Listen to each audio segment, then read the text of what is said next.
Assalamualaikum warahmatullahi wabarakatuh. Anak-anak kelas 7, berjumpa lagi dengan Pak Edi di materi PKN mengenai perumusan Pancasila pada pertemuan ketiga. Mudah-mudahan anak-anak Bapak kelas 7 sehat semuanya, 7C, 7D, dan selalu dilindungi oleh Allah Subhanahu wa Ta'ala.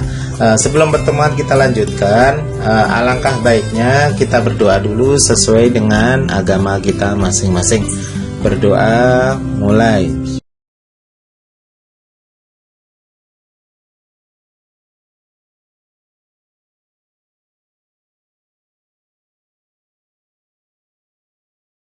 Berdoa selesai. Baik anak-anak, kita lanjutkan materi minggu lalu.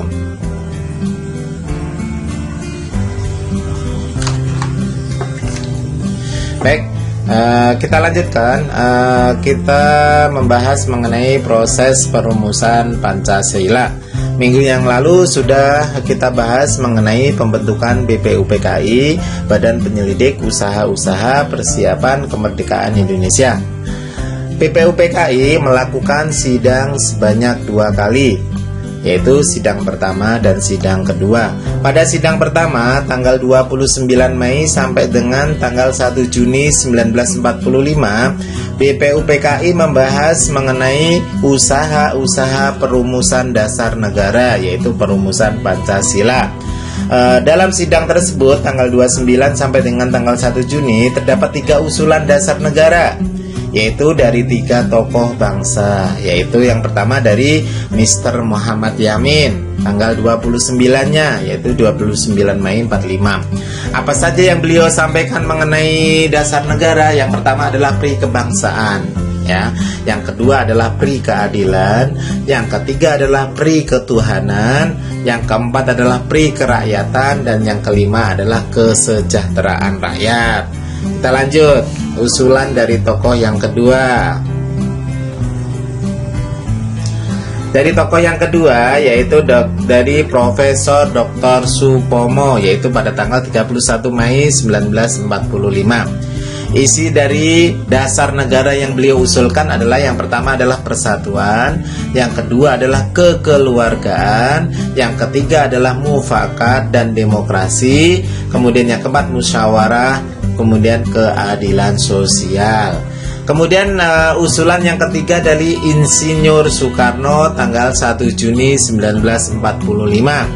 Dasar negara yang beliau usulkan adalah kebangsaan Indonesia yang pertama, yang kedua adalah internasionalisme atau pri kemanusiaan, kemudian yang ketiga adalah mufakat atau demokrasi, yang keempat kesejahteraan sosial, yang kelima adalah ketuhanan yang berkebudayaan. Itu adalah 5 sila yang diusulkan oleh Insinyur Soekarno. Jadi selama 3 hari sidang pertama itu membahas mengenai usulan-usulan dasar negara. Lanjut.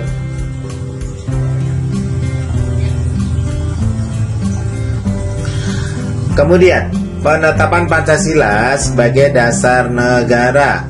BPUPKI membentuk panitia kecil, ya, setelah menerima usulan dari beberapa tokoh, 3 orang tokoh tersebut, maka BPUPKI pun akhirnya membentuk panitia kecil untuk merumuskan dasar negara, yang disebut kemudian panitia kecil yang BPUPKI bentuk itu disebut dengan nama Panitia 9 karena anggotanya 9 orang.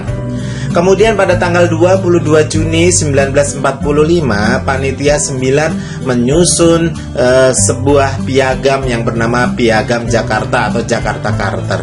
Ya, di dalam Piagam Jakarta itu terdapat rumusan dasar negara. Isi rumusan dasar negara yang terdapat di dalam Piagam Jakarta atau Jakarta Charter itu antara lain berjumlah 5, ya, hampir mirip dengan Pancasila yang sekarang. Rumusannya adalah yang pertama adalah ketuhanan dengan kewajiban menjalankan syariat Islam bagi pemeluk-pemeluknya. Sila kedua, kemanusiaan yang adil dan beradab. Sila ketiga, persatuan Indonesia. 4, kerakyatan yang dipimpin oleh hikmat kebijaksanaan dalam permusyawaratan perwakilan. Yang kelima adalah keadilan sosial bagi seluruh rakyat Indonesia. Nah, kelima sila ini Kelima sila ini ya hampir mirip dengan sila pada Pancasila yang saat ini. Perbedaannya hanya di dalam sila pertama. Kalau Pancasila yang sekarang adalah ketuhanan yang Maha Esa, namun dasar negara yang terdapat di dalam Piagam Jakarta berbunyi ketuhanan dengan kewajiban menjalankan syariat Islam bagi pemeluk-pemeluknya. Kita lanjut ya, perbedaannya hanya terdapat di dalam sila pertama. Kita lanjutkan.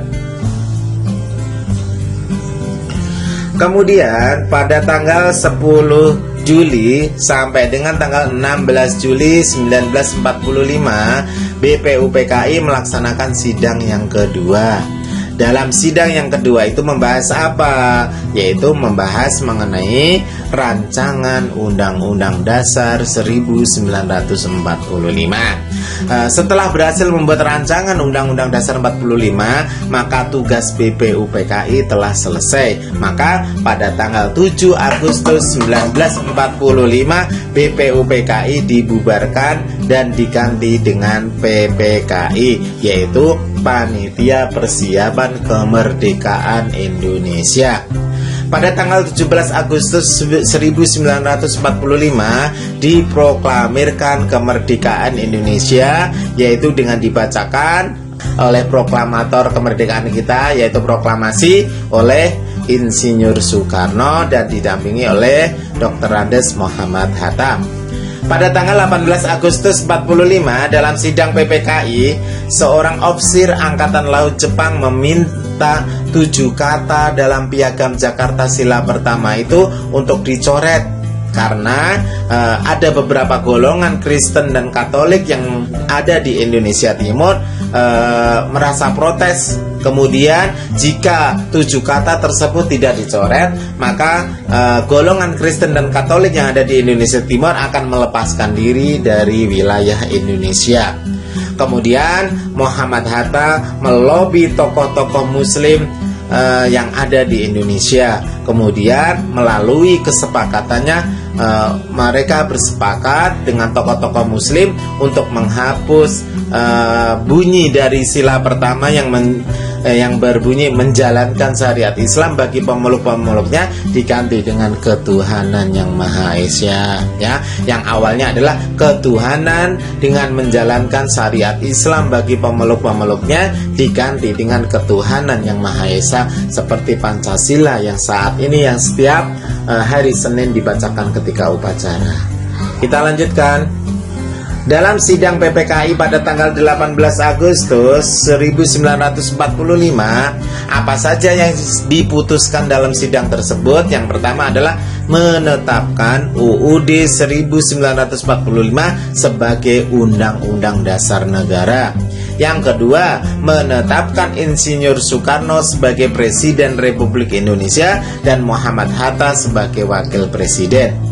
Kemudian yang ketiga, dalam sidang PPKI tersebut memutuskan membentuk Komite Nasional Indonesia Pusat atau disingkat KNIP.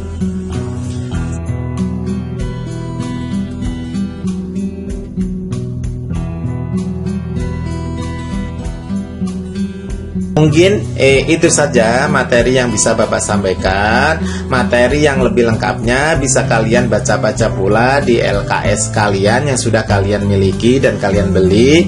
Maka setelah kalian membaca-baca materinya, kemudian tidak perlu kalian rangkum, tetapi ada penugasan. Perhatikan, kerjakan soal di dalam LKS halaman 7, soal nomor 1 sampai nomor 5 di kertas folio. Paham ya anak-anak? Disalin di kertas folio karena LKS nanti akan kalian gunakan untuk belajar. Itu saja materi yang bisa Bapak sampaikan pada pertemuan kali ini. Akhirul kalam, wassalamualaikum warahmatullahi wabarakatuh.